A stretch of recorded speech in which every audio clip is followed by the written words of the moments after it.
I would now like to begin to read As a Man Thinketh, a self-help classic by James Allen. As way of introduction, I will begin by reading the foreword. Mind is the master power that molds and makes, and man is mind, and evermore he takes the tool of thought, and shaping what he wills, brings forth 1,000 joys, 1,000 ills. He thinks in secret, and it comes to pass. Environment is but his looking glass. This little volume, the result of meditation and experience, is not intended as an exhaustive treatise on the much written upon subject of the power of thought. It is suggestive rather than explanatory, its object being to stimulate men and women to the discovery and perception of the truth that they themselves are makers of themselves, by virtue of the thoughts which they choose and encourage, that mind is the master weaver, both of the inner garment of character and the outer garment of circumstance, and that, as they may have hitherto woven in ignorance and pain, they may now weave in enlightenment and happiness. James Allen, Broad Park Avenue, Ilfracombe, England. Mr. Allen discusses 7 areas, or topics of interest. The first being thought and character. Second is effect of thought on circumstances. Third being effect of thought on health and the body. Fourth up is thought and purpose. Fifth is the thought factor in achievement. The sixth is visions and ideals. Lastly, serenity. Let us now read through and enjoy thought and character. Thought and character. The aphorism, as a man thinketh in his heart, so is he, not only embraces the whole of a man's being, but is so comprehensive as to reach out to every condition and circumstance of his life. A man is literally what he thinks, his character being the complete sum of all his thoughts. As the plant springs from, and could not be without, the seed, so every act of a man springs from the hidden seeds of thought, and could not have appeared without them. This applies equally to those acts called spontaneous and unpremeditated, as to those which are deliberately executed. Act is the blossom of thought, and joy and suffering are its fruits. Thus does a man garner in the sweet and bitter fruitage of his own husbandry. Thought in the mind hath made us. What we are by thought was wrought and built. If a man's mind hath evil thoughts, pain comes on him as comes the wheel the ox behind. If one endure in purity of thought, joy follows him as his own shadow sure. Man is a growth by law and not a creation by artifice. And cause and effect is as absolute and undeviating in the hidden realm of thought as in the world of visible and material things.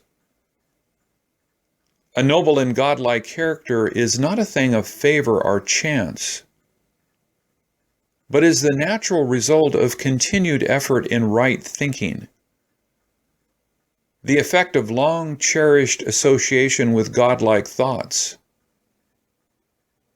An ignoble and bestial character, by the same process, is the result of the continued harboring of groveling thoughts. Man is made or unmade by himself. In the armory of thought, he forges the weapons by which he destroys himself. He also fashions the tools with which he builds for himself heavenly mansions of joy and strength and peace. By the right choice and true application of thought, man ascends to the divine perfection. By the abuse and wrong application of thought, he descends below the level of the beast. Between these two extremes are all the grades of character, and man is their maker and master.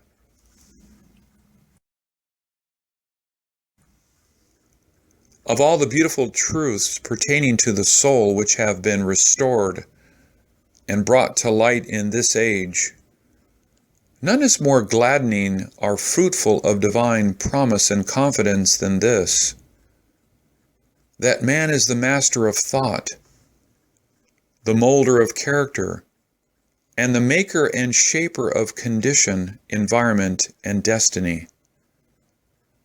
As a being of power, intelligence, and love, and the Lord of his own thoughts, man holds the key to every situation and contains within himself that transforming and regenerative agency by which he may make himself what he wills.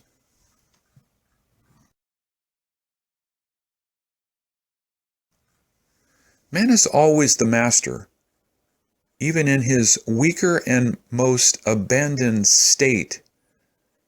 But in his weakness and degradation, he is the foolish master who misgoverns his household.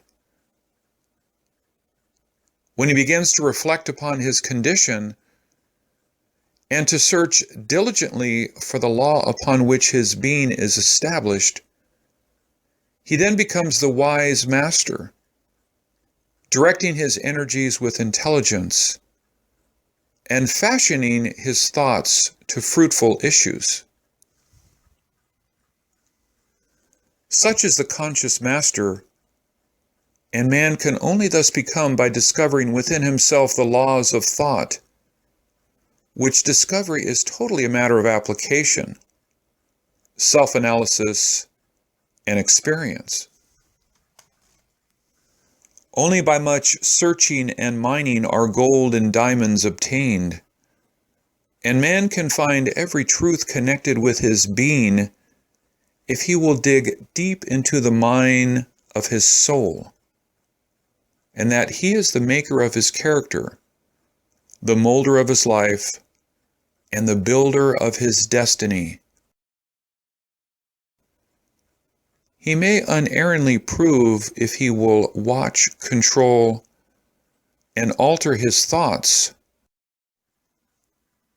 tracing their effects upon himself, upon others, and upon his life and circumstances, linking cause and effect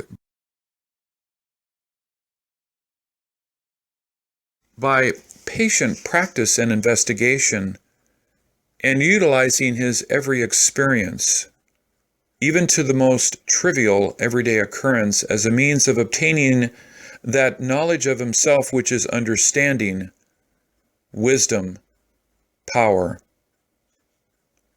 In this direction, as in no other, is the law absolute, that he that seeketh findeth, and to him that knocketh it shall be opened. For only by patience, practice, and ceaseless importunity can a man enter the door of the temple of knowledge.